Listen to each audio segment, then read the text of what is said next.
Ang AI channel na ito na about sa mga pusa ay mayroong milyong-milyong views na nakukuha every month. At ayon sa Social Blade, kumikita lang naman ang channel na ito ng $500 to $8,000 kada buwan. In Philippine peso, that's around 26,000 to 100,000 pesos per month. Talagang mind-blowing. Now, di ko alam kung hanggang kailan pwede yung mga ganitong klaseng content, pero for now, totoong pwede kang kumita sa mga ganitong klaseng YouTube Shorts. Now, tignan natin yung content ng channel na ito.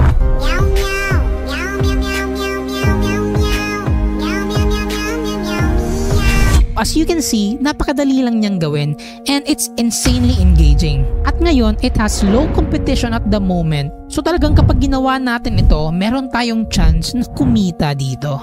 Kaya ginawa ko tong video na to para pwede natin siyang subukan and kumita tayo dito sa YouTube Shorts. So ipapakita ko sa inyo kung paano ba gawin yung mga ganitong klaseng video gamit ang mga libreng mga AI tools. So with no further ado, let's begin.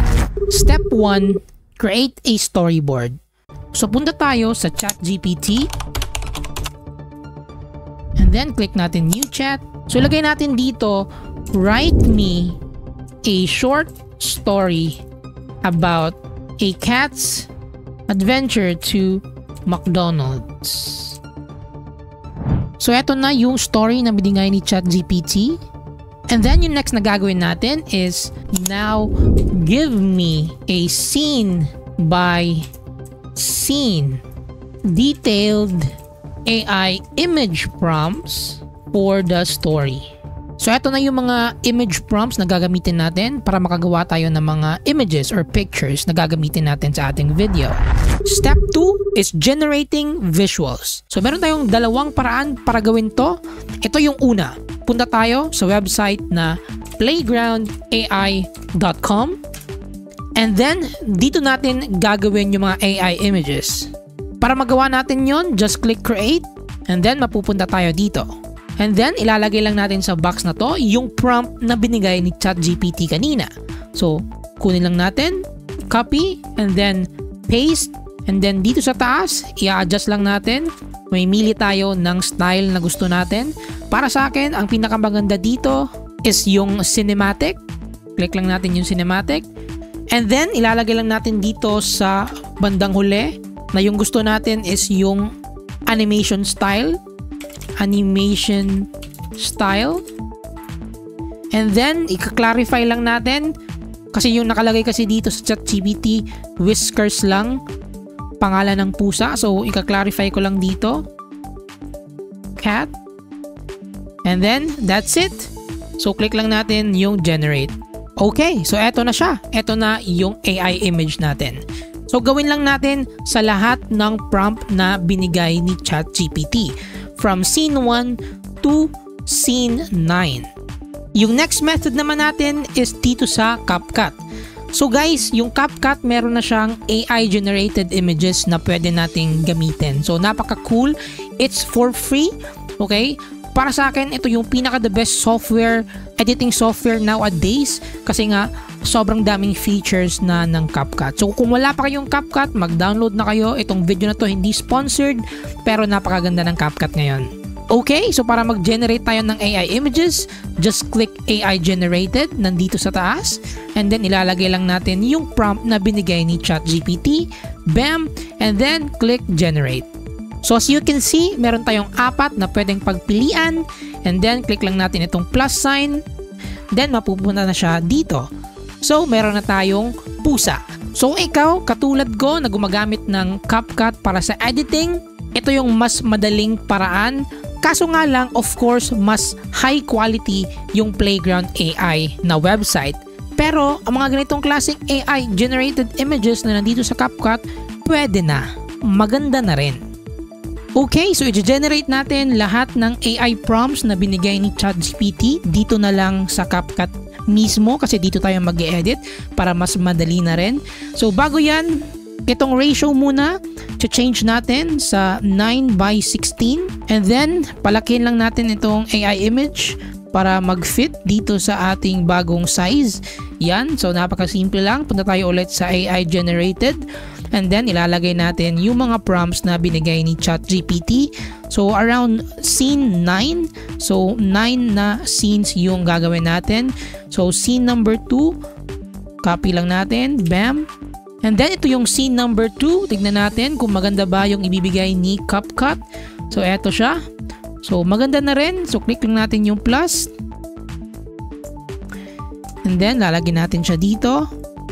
And then drag lang natin. Okay, so maganda na rin. So actually pwede natin siyang i-change ng size. So adjust, tignan natin dito 9:16. Okay, ito kasi yung mga shorts na size o di kaya reels. So scene number 3, tignan natin. So scene number 3 natin dito, bam. Check natin kung maganda ba yung ibibigay ni CapCut. Okay, so eto na siya, check natin kung maganda ba. Yan, medyo hindi siya maganda. Try natin to. Isa. Eto, okay na rin. Goods na rin yan. So ito, scene number 4. Bam, copy lang natin. Lagay natin siya dito. So ito, scene number 5. Copy lang natin. Then, paste lang natin dito. So ganun lang siya kadali. Ganun lang siya kabilis. So napakaganda talaga ng CapCut ngayon guys. So sa palagay nyo guys, hindi maganda yung AI images na gawa ni CapCut. Pwede tayong dito na lang din sa Playground AI, mas maganda, mas quality. So kung gusto nyo nagmamadali kayo, okay, ito CapCut, mas madali kasi built-in na.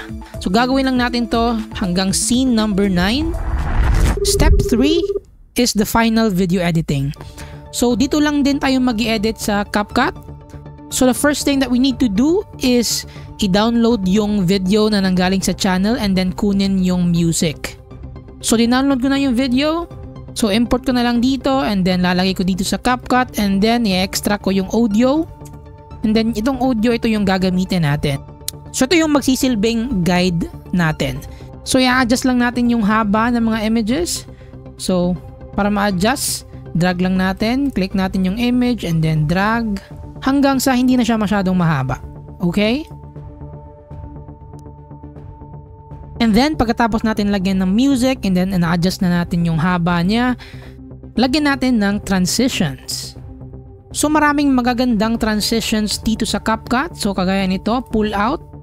Lagay lang natin yan. And then ito, zoom shake. Maganda din siya. Zoom shake. Lagay din natin. Dito sa camera section, sobrang daming magaganda, malulupit dito. Kagaya nito. Flash. Bang. So lalagyan lang natin lahat. So maganda paglagyan natin lahat ng transition para sa retention. Kasi kapag short kasi or mga reel, dapat talaga maraming movement para yung attention span ng mga manunood ay makuha natin. And then panunuorin nila yung video natin hanggang sa dulo. So check lang natin yung nagawa natin.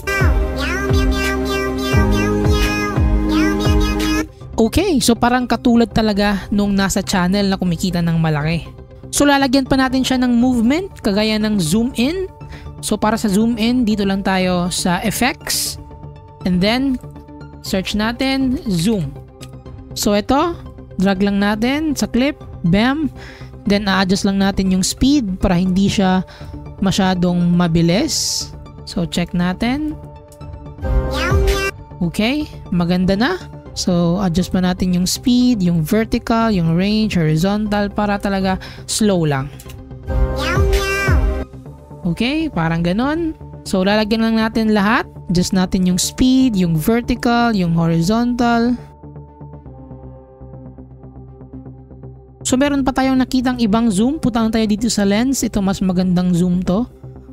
So, ito, zoom lens.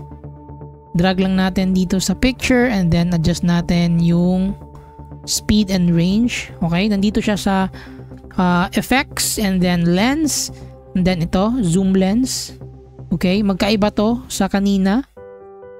So lagyan lang natin lahat ng mga clips or images, AI images para mas maganda talaga, merong movement. Kasi kapag merong movement ang isang short video, mas matagal panunuorin ng tao. Okay?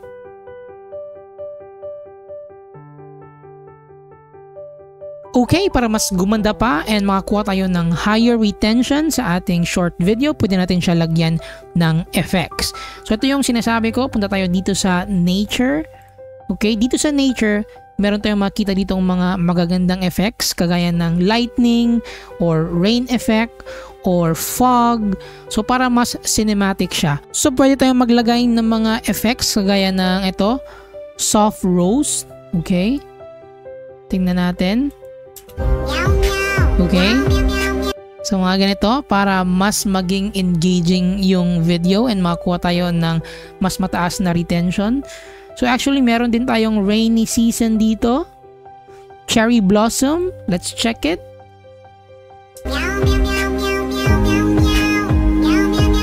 Okay, nababagay din sa... Okay, meron din tayo ditong starry. You know, just to add some effects. So dito nilalagyan ko siya ng mga effects. Okay, pinas forward ko na lang siya. So yung silbi ng effects or yung magandang dulot ng effects kapag nilagyan natin yung mga short video natin or yung mga reels is hahaba yung retention na makukuha natin sa ginawa nating video. And retention is a very good signal para sa YouTube algorithm na mas i-promote yung video natin. Kaya siguro maraming nakukuhang views yung mga ganitong klaseng video, itong mga cat videos, kasi nga sobrang daming effects, yung sound ay napaka-catchy niya, and then engaging yung story. So that's why sobrang sigurong maraming views yung nakukuha ng mga ganitong klaseng content, and that's why kumikita dito. Okay, so tapos ko nang gawin yung video. Napaka-simple lang, napakadali lang. Basic editing lang talaga. And yung posible natin kitain dito is malakihang pera talaga. Now, hindi ko alam kung hanggang kailan pwede yung mga ganitong klaseng content. But for now, meron talagang mga tao na kumikita kahit ganitong klaseng content lang. Kasi original naman talaga siya. Hindi siya copyrighted, original yung mga images, and possible talaga. And napansin ko lang, konti pa yung mga gumagawa ng mga ganito. So let's hop on the trend para kumita rin tayo. Anyways, ito na yung final video.